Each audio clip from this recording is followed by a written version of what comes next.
And we're back like we never left. Oregon fans, what's going on? Thanks so much for tuning in to another episode of the Ducks Dish podcast. Just in case you're new here, I'm your host, Max Torres, publisher and lead editor of Ducks Digest, covering the Oregon Ducks over on Fan Nation, part of the Sports Illustrated Network. Excited to have you along for another episode today. Big episode of the pod.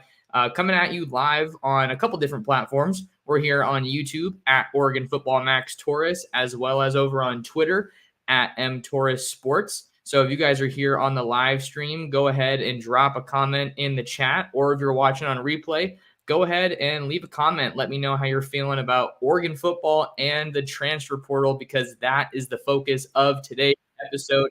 What's next for Oregon football in the transfer portal following a wave of spring departures? There's a couple of names that hit the portal that we've talked about extensively over on ducksdigest.com. So if you guys aren't already reading me over there, make sure you go ahead and check me out over there. Tons of recruiting coverage ramping up, coming your way. Coming out of the spring game, a lot of big buzz for the Ducks. Already had a number of interviews that I've completed and rolling some of those updates out over on Ducks Digest. You're looking at Conroe, Texas, Oak Ridge defensive lineman Joseph Jonah Ajonye. He's teammates with Justin Williams, a big 5-star linebacker target with Oregon. Talked to Joseph and got his thoughts on his Oregon visit, as well as Duck legacy Achilles Smith Jr., big-time quarterback out of San Diego Lincoln High School. He was also on campus. So both of those updates are over there. And then I'm going to be making my way out to Modern Day later this afternoon for spring practice, try to talk to Brandon Baker and see what other kind of recruiting notes we can get. So that's kind of something to keep an eye out for. And now we're going to hop into the transfer portal. Man, the transfer portal has been such an interesting wrinkle in college football, but more so this season between the offseason between 2022 and 2023 than in the past. Oregon is one of the schools that has had the most departures in all of college football this offseason. I don't know the exact number. I'll have to go ahead and look and tally all that up, but we've seen a lot of movement in the transfer portal lately, and it's definitely changing college football, no doubt about that. And it's going to have an impact. We saw that the transfer portal had a heck of an impact on Oregon football in 2022. Oregon went into the transfer portal to get their best defensive player in cornerback Christian Gonzalez, who went 17th overall to the New England Patriots. And then, of course, they went to the transfer portal to grab Bo Nix from the Auburn Tigers. And he became the best player on the team and really reignited that Oregon offense. So we know that the transfer portal has already been a pretty big success for Oregon and Dan Lanning in his early tenure as the head coach at Oregon. But we saw a decent bunch of names enter the transfer portal during spring football, in the last week, 2 weeks, as things kind of started to wind down in spring football from those 15 practices. So I'm going to run through some of them and then kind of talk about what's next, because we've also seen Oregon add a player via the transfer portal this offseason. So we're going to talk about him a little bit, but just going through this list of guys that have entered the transfer portal from Oregon this spring, you have defensive lineman Trevor Ma'ai, who has since landed at Baylor, where Matt Powledge is the defensive coordinator. So seeing some familiarity there with Powledge and Oregon, obviously. And then you have Keith Brown, an inside linebacker that was projected to play a pretty decent amount of snaps in 2023 for Oregon. He has since announced his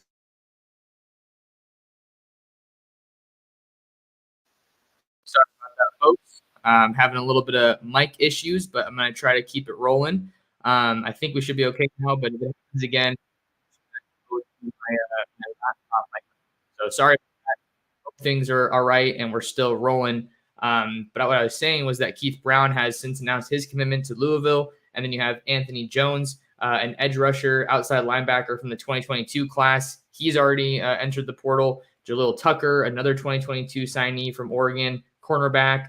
And then Sir Mells, he is kind of one of the latest big additions to the transfer portal, departures from Oregon. I'm hearing a little bit of buzz that he could be taking a visit out to Mississippi State. So keep an eye out on Sir Mells and see where he maybe checks out for his next stop.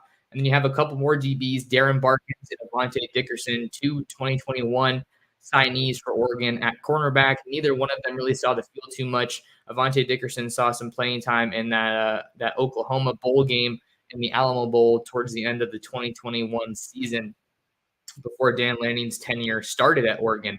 And then you also have the most recent addition for Oregon in the transfer portal, Ole Miss transfer tight end Casey Kelly, younger brother of former Clemson and Ole Miss quarterback Chad Kelly. So Drew Maringer and the rest of this Oregon coaching staff, they knew that tight end was going to be a need for the Ducks in spring football. And then when Terrence Ferguson went down with an injury, that need got all the more pressing. So the Ducks had to ride out kind of the back half of spring football with Patrick Herbert and Kenyon Sadiq, the early enrollee true freshman tight end out of Idaho, who's kind of functioning as a jumbo wide receiver right now. But some of the people around Oregon are telling me that guy puts on some weight and he could be a problem once he really kind of gets developed at Oregon. But he's getting thrown into the fire right now as a true freshman.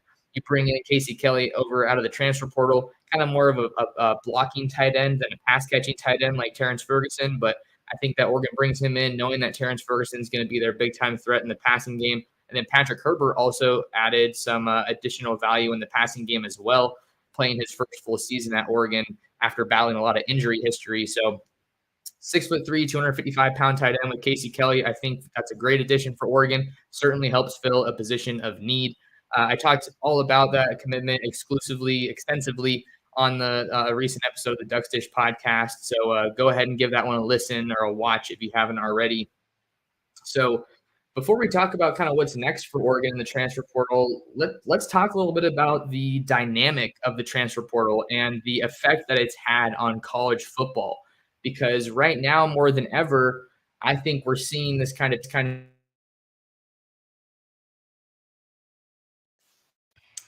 about that, folks. Another little mic issue. It says that it's disconnecting when it's not. I think we're good now. But in the transfer portal, we're seeing that the guys over on Duck Territory were talking about it. So I got to give them some props, with their work on the Odds and Audibles podcast. They were talking about how, more or less, I'm paraphrasing here, there's less buffer time or less of a grace period in college football for these guys to get developed. And it's kind of becoming, if you're not contributing right away, or if you're not at least in the position to contribute and kind of at least be a rotational piece after the first year, I think that college coaches are kind of, having less patience because they can go to the transfer portal and get a guy that is capable of contributing right away, a guy who's going to bring instant impact and proven production and veteran experience. So I'm not saying that was the case with everybody at Oregon that entered the transfer portal, but there definitely are some of those conversations that are happening behind the scenes where it's just kind of.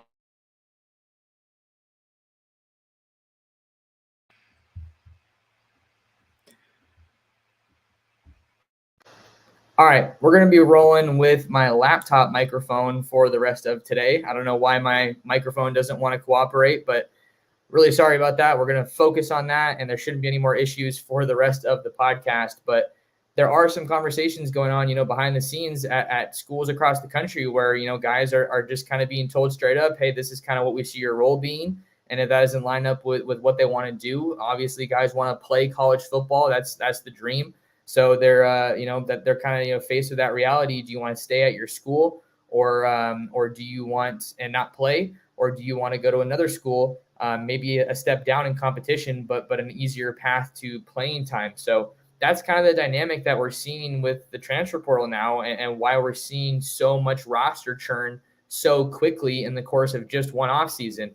And that has definitely been the case with Oregon. Casey Kelly was the 11th transfer portal addition for Oregon football. And I want to say they have like something around 25 departures. Like I said earlier in the show, I got to go ahead and work the numbers on that one. But we're seeing a tremendous amount of roster movement just on a year-to-year basis. And, you just got to get your best roster to compete for next season. And I feel like there's maybe a little bit less of that projection of the long-term vision. Certainly you're going to be taking that into account when you're adding guys, but you're becoming more and more focused on just the next season. So that's an interesting dynamic to kind of just set the stage as we talk about what's next for Oregon in the transfer portal. And I think that some of the big names that we're going to be talking about here on this episode have popped into the portal just recently. I'm going to talk about two guys that are recent entrants into the transfer portal, and then one guy who's been in the portal for quite a bit that it looks like Oregon is pretty heavily involved with. So the first guy that I'm going to be talking about is Zakari Franklin. Zakari Franklin is an interesting name to watch in the transfer portal because he hit the portal after being, I want to say, the all-time leading receiver at UTSA, which, as we all know, was the former stop for Will Stein, Oregon's new offensive coordinator. So he entered the transfer portal. I want to say it was last Friday or over the weekend. He entered the transfer portal after setting records and just having a really, really good season at UTSA. He's played in 46 games over his 4 seasons with the Roadrunners. 46 games, caught 262 passes for just over 3,300 yards and 37 touchdowns. If we're looking at just last season alone, 14 games, 94 receptions for 1,136 yards and 15 touchdown passes. So you're seeing a guy that was incredibly explosive, incredibly productive, at UTSA, which, we all know we don't have to, play ourselves. It's not Oregon, but I think that Zakari Franklin is a player that we could definitely see Oregon go after here in the transfer portal because of that familiarity with UTSA. He was one of the leading weapons for offensive coordinator Will Stein during his time out there in the state of Texas. So we see that connection there. Why would you not want to go to a school like Oregon, a school that a lot of kids dream playing for? They grow up with that dream of playing for Oregon. And then if you're Will Stein and you're looking at this, you're looking at it saying, hey, this was my top option at UTSA. He was super productive. I think that he's good enough to come over to Oregon and compete with the other wide receivers in this room, compete with the defensive backs on this team. And I think he's going to be a guy. Then I don't see why you wouldn't get involved there. And then you also have Antonio Parks, an offensive analyst that was added to this coaching staff this offseason, who came over from Arizona State. And then before he was at Arizona State, he was on that same UTSA staff with Will Stein. So in this age of the transfer portal, you kind of have to read between the lines, right? Read between the tea leaves and kind of backtrack things, see the guys that are in the portal and kind of how what connections are there with the Oregon staff. But I think Zakari Franklin is absolutely a guy that you need to go after if you're Oregon, because I think that you have a really good chance of landing him, which is one of these questions we have in the live chat.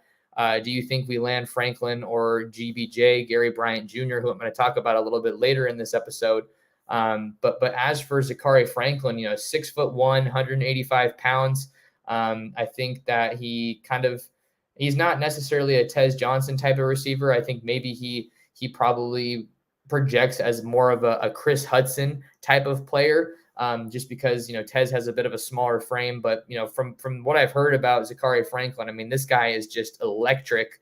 And he's someone that I think any program would want to have on their team.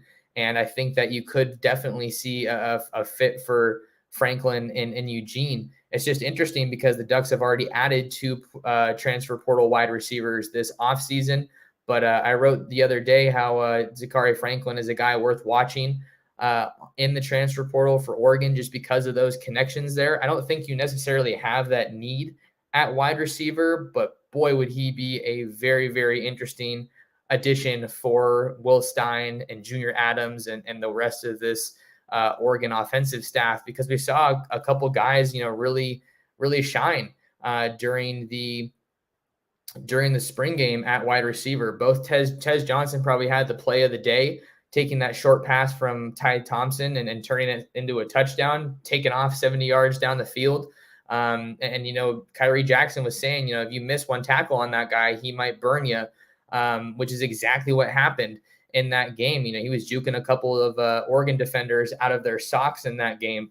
So we were already seeing some of these transfer portal wide receivers making their impact known at Oregon and making their presence felt in the spring game. But maybe a guy like Zakari Franklin can take this wide receiver room to another level.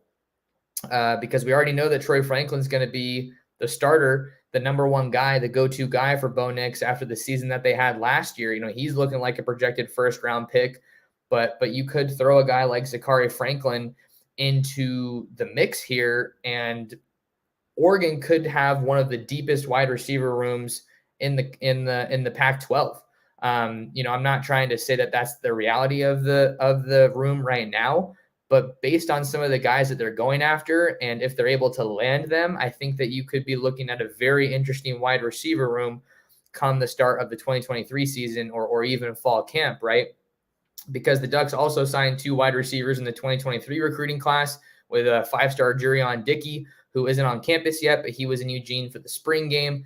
He's an Adidas All-American, caliber player. And he was the number 2 wide receiver in the country in his class, but behind only Zakari Branch out of Bishop Gorman in Las Vegas, who's over at USC. So he's in elite company for sure. But as we talk about Zakari Franklin and Troy Franklin and Trayshawn Holden and Tez Johnson, you got to be feeling good about Oregon's wide receiver room going into 2023. You haven't even talked about guys like Kyler Casper and Ashton Kozart as well, and Chris Hudson obviously deserves a mention in that mix as well. But Zakari Franklin isn't the only transfer portal wide receiver that Oregon could be going after. As I record this, we're live on Tuesday, May 2nd, 2023. Oregon hasn't offered Zakari Franklin, at least from what I'm able to see right now. But I'm kind of just telling you, you see the connections, and it makes sense that they could go after him because they would probably have a good shot. They would probably have better relationships than just about anybody else that could come after him now that he is in the transfer portal. But like I said, Zakari Franklin's not the only guy in the transfer portal at the wide receiver spot that Oregon could be giving a look at. We know that Oregon's taken a look at Gary Bryant Jr., the former USC wide receiver who has taken an official visit to Oregon. I believe he was in town just a couple weeks ago, and he's supposed to announce his college commitment, his next college commitment, second time around, right? Because he's in the portal. Gary Bryant Jr. is supposed to announce his college commitment, I believe, on May 13th. That's not this coming Saturday, but the next one after that. And it looks like Oregon is in a really good spot with him. From some of the sources that I've talked to and some of the intel I've been able to gather, it looks like that's still the case, that Oregon is in the driver's seat for Gary Bryant right now. A couple other schools in the mix there are Texas A&M and Miami. I think that he has to be a priority for you if you're Oregon because he's a West Coast guy, originally from Southern California. You want to be making buzz, making noise in the transfer portal, and he wasn't that productive at USC. I'm not trying to slight this guy at all. I'm just kind of giving my 2 cents and kind of evaluating the situation for Oregon. Gary Bryant Jr. was not incredibly productive while he was at USC, functioning mainly as a returner, right? But you got to keep in mind here, I think that maybe what happened here is that, Lincoln Riley comes in, takes the job after, being on the Oklahoma staff, and he's going to bring in his own guys, right? You bring in Jordan Addison, who went first round to Minnesota. You bring in Mario Williams, who's back for another year. He's going to be a beast. Deuce Robinson and Zakari Branch coming in, Mekhi Lemon as well. Some serious talent on the offensive side of the ball. And maybe Gary Bryant just didn't kind of fit into the mix there for the Trojans at wide receiver. But that all being said, he did play 10 games in 2021, caught 44 passes for 579 yards and 7 touchdown passes. And I think that you do see some production there and some promise. And he has a good relationship with Junior Adams because he had Washington as a top school coming out of high school, out of Corona Centennial the first time around. So this is where we're seeing it come into effect again, right? You want to keep those good relationships. And this is where the transfer portal can kind of, benefit you if you're a coaching staff, right? Just because you miss out the first time, Gary Bryant chose USC over Oregon and a couple other schools coming out of high school, doesn't mean that it's over for you if they end up entering the transfer portal. If they end up entering the transfer portal at some point. So I think that with Gary Bryant Jr. already being the guy that Oregon was in a great spot for, it just makes you kind of wonder, what would this wide receiver room look like? Would Oregon take commitments from both of these guys, from a Gary Bryant Jr. and from a Zakari Franklin? Because when we saw all those guys hit the portal as spring football kind of started to wind down, Oregon finally got under the 85 scholarship limit that they've been battling to get under pretty much throughout the whole offseason, right? When the offseason started and Oregon was getting all these transfers and signing these guys from the 2023 recruiting class, the question kept being, how are we going to get under the, from fans, I kept seeing, from a lot of my subscribers and readers and listeners and everything, how is Oregon going to get under the 85 scholarship limit? Well, they're finally under that. So what are they going to do in the transfer portal for kind of the remainder of the offseason leading into 2023? So we're talking about some of these wide receivers, Zakari Franklin out of UTSA and Gary Bryant Jr. out of USC. I think that Oregon feels really good about their chances with Gary Bryant Jr. So I wouldn't be surprised if he ends up being a Duck based on my feel for that commitment. Nothing finalized. We got to see what happens. Still 11 days before his reported commitment date. So we got to keep tabs on that one. And then we got to see if a guy like Zakari Franklin ends up coming out to Eugene for a visit. That's kind of the next step now that he's in the portal, trying to figure out who he's hearing from. And then if he's going to end up taking some visits, obviously, before finding his next destination. I got one more guy I want to talk about, and then I'll try to get to some of these comments before we get out of here today.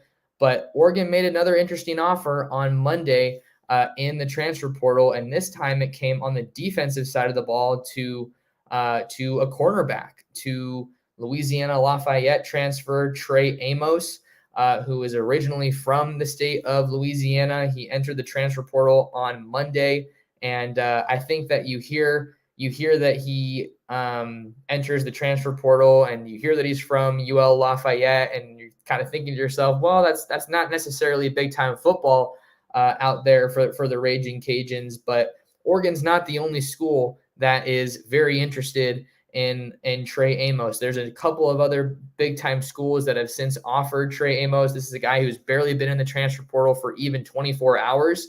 He has offers from Oregon, Oklahoma, Auburn, LSU, Ole Miss, Illinois, Michigan State, and Miami. Those are just some of the schools that have offered Trey Amos since he entered the transfer portal. So I'm going to share my screen so you guys can see a little bit more about him. This is Trey. This is his bio on the UL Lafayette website.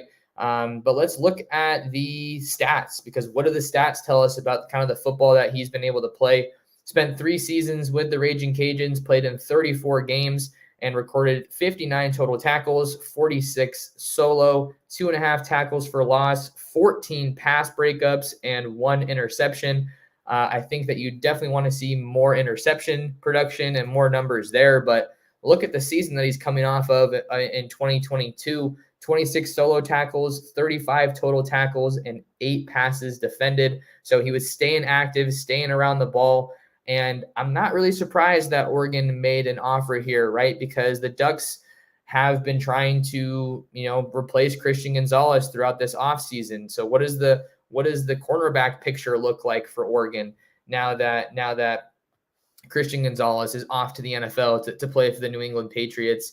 I talked about it earlier, but kind of surprising that he fell that far, but I think it really ended up benefiting him because he's playing for a really good franchise and a team that's known for playing some pretty good defense.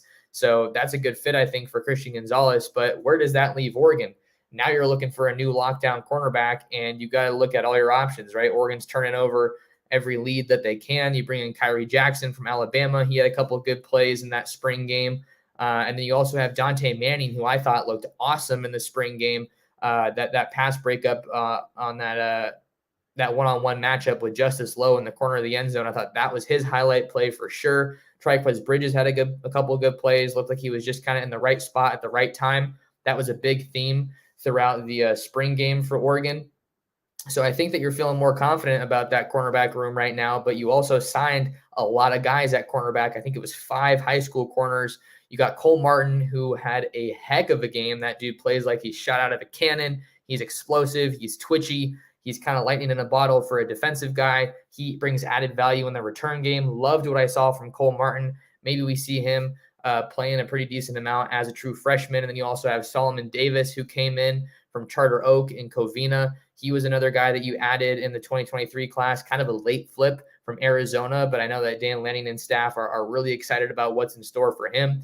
And then you have a couple of corners that aren't even on campus yet. Dalen Austin, who was an All-American out of Long Beach Poly, he's not on campus yet or going through practice, so got to see what he can add to the mix. He's a long, fast corner that I think really fits what Dan Lanning and Tosh Lupoi want to do on defense. And then you also have Roderick Pleasant, who is kind of similar to Cole Martin, right? Kind of a shorter guy, but all the explosiveness, all the quickness in the world, good ball skills, ultra competitive, high football IQ kind of a guy. And then you also have Colin Gill from Washington, D.C., St. John's College. So all those guys aren't even in the mix yet, but I feel like you're getting a better feel of where this cornerback room is at.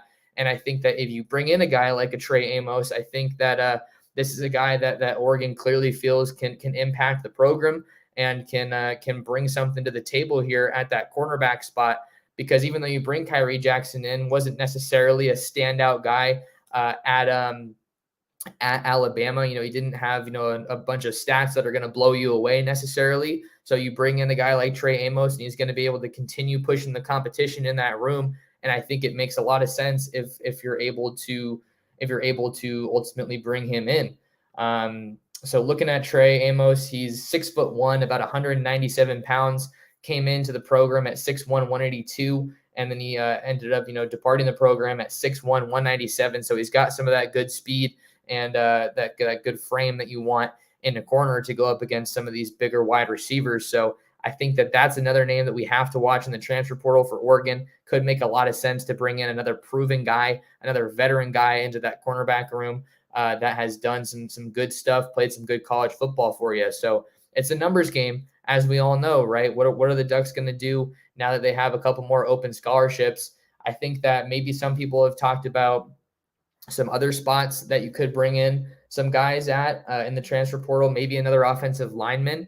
I saw that was a comment in one of my shows yesterday. I don't know. I think I'm feeling pretty good about Oregon's offensive line right now. I think there's a little bit of uncertainty because of some injuries, right? You got Marcus Harper II, who got banged up in spring football, so we don't have a timeline for a return. But I'm kind of being told that it's looking like he'll be good to go for fall camp. But that's not ideal, right? Because you had him and Jackson Powers Johnson as your two top candidates to replace Alex Forsyth at center. But Jackson Powers Johnson got to play with Bo Nix in the spring game, and I think he looked great. The team loves him, and he's a really cerebral guy, super smart, been playing all over the offensive line since coming to Oregon in 2021. And then you also have a Johnny Cornelius, who comes in from Rhode Island. He's a proven guy, probably a projected starter. Junior Angelau did not play in the spring game. The Texas offensive line transfer, I think he projects more as an interior guy for you at one of the guard spots. And then you have Josh Connerly coming back. He could be the starting left tackle for you. I think, again, that was something I talked about with Spencer McLaughlin on my recent episode of like my top takeaways from the spring game. I think it was very intentional that the Ducks had Jackson Powers Johnson and Josh Connerly Jr. on the same team as Bo Nix. And then you also have Stephen Jones, who's a stud for you. He comes back after missing most of 2022 with an injury. And then George Silva, a JUCO guy that they added, pretty raw prospect, but he looked pretty good in that spring game and got plenty of playing time. So I don't think you need another guy at offensive line. I think that if you're Alik Terry, Mike Cavanaugh, and the rest of this offensive line staff, you're feeling pretty good about where you sit there. But maybe linebacker makes a little bit of sense. Inside linebacker, even though the Ducks are playing a 4-2-5 defense, you got Justin Jacobs, Jeffrey Bassa, Jamal Hill looked pretty good. Connor Soley looked good. And then you also have Jerry Mixon and Devin Jackson. So maybe you don't really need another linebacker, but I think that spot would make a little bit of sense if Oregon chose to go down that route. All right, let's get to a couple of these comments to kind of wind down the episode. Randy has a question. Do you think that Dan Lanning is giving us a Georgia-style defense? And if he is willing to bring back the quack attack, I don't know if the quack attack is a specific thing. I've been around Oregon football for a long time, but I don't want to say yes. I feel like it sounds like an exciting element of the football program, so I'm going to say probably.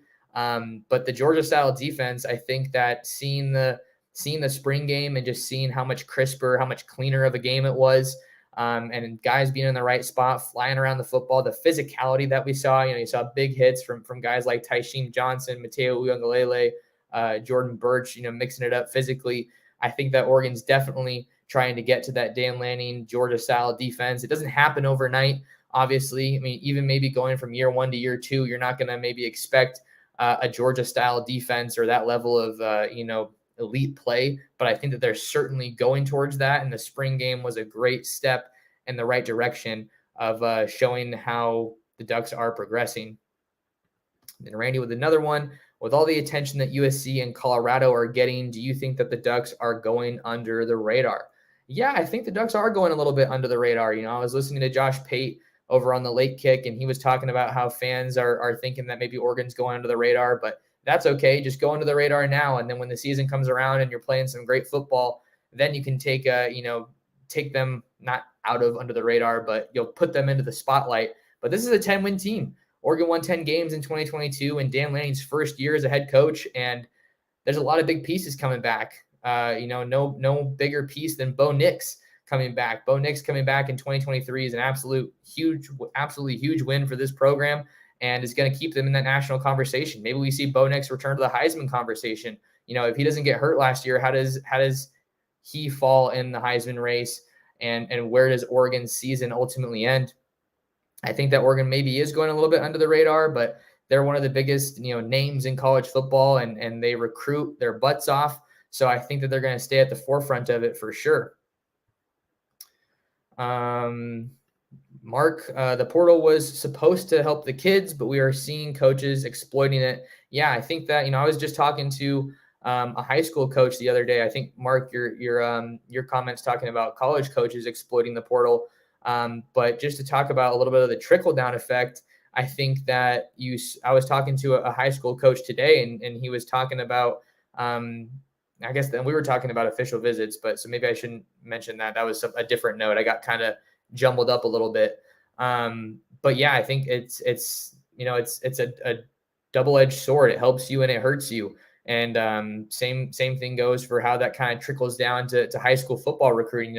Some kids are missing out on opportunities. JUCO guys are missing out on opportunities because coaches can just go to the transfer portal and get a guy and not have to worry about him being a project. Raymond with a question. What's going on, Raymond? Thanks for your question. Question is, do you think the portal can add to the ceiling of the Ducks much, like Zakari Franklin, or is it more likely to raise the floor for the Ducks team's performance? I think it can definitely add to the ceiling of this Ducks team, but it also adds to your floor because you have, more proven guys in your room. If you're able to add a guy like Zakari Franklin, I think that it raises your floor and it raises your ceiling because it's going to make it harder for these defenses to make Oregon one-dimensional. It's going to make it harder for these defenses to key in on one guy. If you key in on a Troy Franklin, then what are you going to do about Tez Johnson? What are you going to do about Chris Hudson and Trayshawn Holden? So I think that I'm really, really intrigued by Oregon's wide receiver room. I think it was a little bit short for depth in the offseason, and then that was even a little bit of the conversation early on in spring ball, and Dan Lanning was saying that he didn't really feel like Oregon's depth at wide receiver was a concern, especially with some of the pieces that they have coming in. You got Jurion Dickey, like I mentioned, who isn't even on campus yet, and then Kyler Casper, who looks good in that spring game as well. I think that he's someone who's going to make some noise as well. Up the SCO, what's up? Thanks for the comment. Hey, Max, great content. Been a fan for a while now. In your opinion, do you think we had any silent commits over the weekend? I think that there was a little bit of buzz about some silent commitments. I'm going to wait to get into some recruiting buzz probably on tomorrow's episode of the Ducks Dish podcast. I've been able to get some interviews in. So we'll see if they got any silent commitments. I wouldn't be surprised if they did. You're asking for my opinion here. So I wouldn't be surprised if Oregon did pick up a silent commit or two over the weekend, because it's kind of been quiet since the weekend ended, and we're kind of waiting for the Ducks to go on a run here in the 2024 recruiting class. But it's all a game of momentum. I think timing plays a huge role in recruiting, and the Ducks are coming off of the biggest recruiting weekend of the year. So I would not be surprised at all if they did pick up a silent commitment or two over the weekend. We just got to keep an eye out and see what happens and what they're able to do in the coming weeks and going into summer, because that's prime time for recruiting. And, this staff wants to make the 2024 class the best in program history. Another question here, if Oregon adds Gary Bryant Jr. or Franklin, I think Hudson might leave, and why the staff offered Trey Amos. Yeah, I mean, that's the thing that kind of sucks talking about the transfer portal stuff is that, you see the staff making offers, or pursuing guys, or guys get linked to a program, and then fans ask about guys leaving. I don't think Chris Hudson's going anywhere. That guy's a competitor. That guy's a dog. Every coach I've talked to, every person I've talked to around the program about Chris Hudson has told me nothing but good things. And that guy's trying to take his game to another level. And I think we can think about how Bo Nix was talking about when Tez got added to the mix. It's just more competition in the room. And if you're a true competitor and you want to go out and win a national championship with Oregon, I think you're only going to welcome that competition. And in my opinion, I don't think Chris Hudson is afraid of that competition one bit. I think that he's a guy who's comes from St. John Bosco, one of the best schools in the country where there's nothing but competition. So I think that maybe it's not the best in terms of his playing time if they're able to add some wide receivers via the portal, but I think it'll just get you fired up and help him reach that gear because they're going to be pushing him in that room to make him better. And then why the staff offered Trey Amos. Yeah, I was kind of talking about this. I just think that you need to give yourself more options. They did go very heavy in the high school recruiting rankings for a corner, but you want to bring in guys that are ready to go right away and help bridge that gap. You don't want to take a step back if you don't have to from that cornerback play. I don't know if Trey Amos is necessarily on Christian Gonzalez's level. Very few are in terms of his length and speed and ball skills and football IQ. I need to learn more about Trey Amos, but I think that you offer a guy like that because you still want to get that quarterback room back to the level that it was at, or even take it a step further.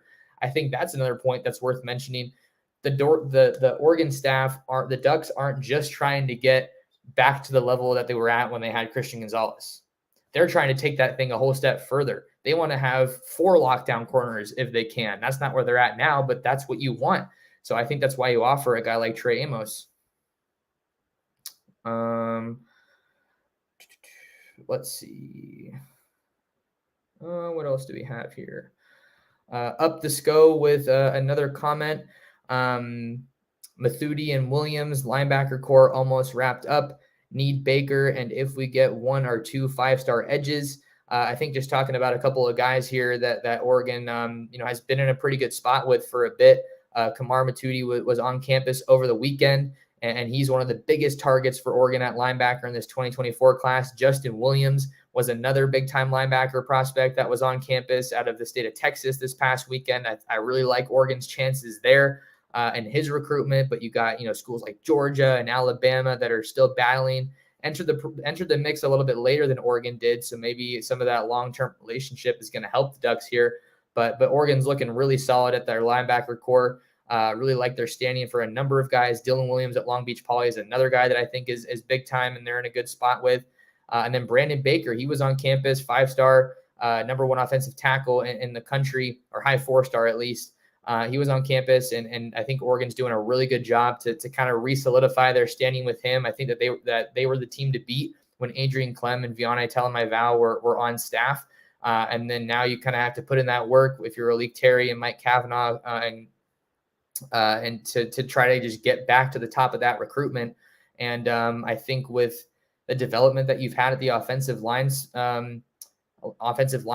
I think that you have a really good spot, a really good chance to get him. And then Elijah Rushing's a big-time edge rusher that we've talked about a lot. I love Oregon's shot at him. He was recently on campus. And then maybe they're going to shake things up with a guy like a Dylan Stewart, a 5-star edge rusher out of Washington, D.C.